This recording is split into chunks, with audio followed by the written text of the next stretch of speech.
C'est un accueil affectueux, fraternel, qui fut réservé à Amadou Sayoba pour sa belle prouesse réalisée.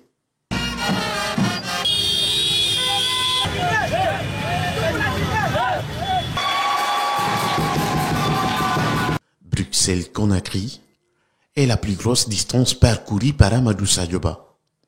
La genèse de cette longue marche est venue de l'amour qu'il a vis-à-vis de son pays de départ. Il n'y a rien d'autre que l'amour de mon pays, rien d'autre que l'amour de ma patrie. Le fait de vouloir aider des personnes parce que j'ai les possibilités de le faire. Et ma maman m'a toujours inculqué le partage, l'entraide. Donc si j'ai la possibilité de faire quelque chose et que je ne le fais pas, ça veut dire que c'est de la méchanceté. J'ai été éduqué dans le partage toujours, de toute façon. Donc c'est juste le fait de vouloir aider et d'apporter ma pierre à l'édifice en Guinée, c'est tout. Nombreux sont aujourd'hui qui ont du mal à croire l'immense défi relevé par ce jeune cycliste de profession. Il a tout de même été ovationné par un bain de foule.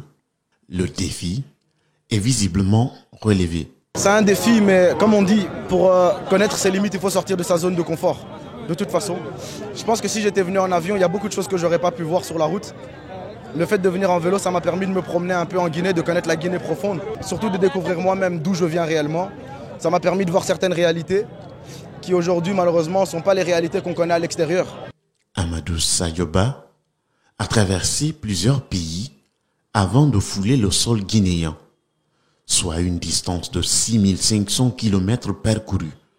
Ce jeune d'origine guinéenne explique les trajets dont il a parcouru. J'ai traversé 8 pays au total. 8 pays au total. Il faut savoir que j'ai d'abord commencé à pied. J'ai d'abord fait Bruxelles-Toulouse à pied, c'est 900 km, ça m'a pris 17 jours. Et à Toulouse, j'ai acheté le vélo. Parce que là-bas, je savais qu'à partir de l'Afrique, ça allait être compliqué d'avoir de l'eau. Donc, pour faire des réserves, je savais que j'avais besoin du vélo et des sacs que vous voyez ici. Ça allait me permettre de mettre de l'eau à l'intérieur pour avoir des réserves suffisantes à chaque fois. C'est pour ça que j'ai continué le voyage à partir de Toulouse en vélo. J'ai fait l'Espagne. En Espagne, j'ai pris le bateau jusqu'au Maroc. Après, j'ai fait le Maroc. J'ai pris l'avion jusqu'au Sénégal. J'ai continué avec le vélo Sénégal, Gambie, Guinée-Bissau, jusqu'à ce que je sois arrivé à Conakry. Ce sont certes dans des conditions pernicieuses, compliquées, qu'il a retrouvé le bout de la chandelle. Mais elles n'ont jamais été un facteur décourageant pour lui. J'ai rencontré beaucoup de difficultés, mais pas des difficultés qui allaient faire que j'allais arrêter le projet de toute façon. Dieu a fait que j'ai toujours rencontré des chouettes personnes. C'est ce qui m'a permis d'arriver aujourd'hui ici en bonne santé. Donc Dieu merci. Aujourd'hui, les réseaux sociaux sont pris d'assaut par les jeunes guinéens. Un groupe ne croit pas la faisabilité de cette marche réalisée par Sayo. D'autres, par contre, y croient. Je n'ai pas de mots à dire tellement que je suis dépassée. Je vous remercie tous, je remercie la télévision, je vous remercie les armées, je remercie le président, je remercie tout un chacun de vous. Je n'attendais pas vraiment de retrouver mon fils. Depuis qu'il est parti, j'ai perdu 6 kilos.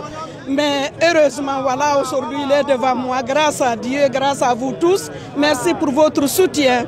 Vraiment, pour le moment, je n'ai pas de mots. À travers cette initiative, Amadou Sayoba compte apporter sa part de contribution au développement de son pays qu'il a quitté près de 28 ans.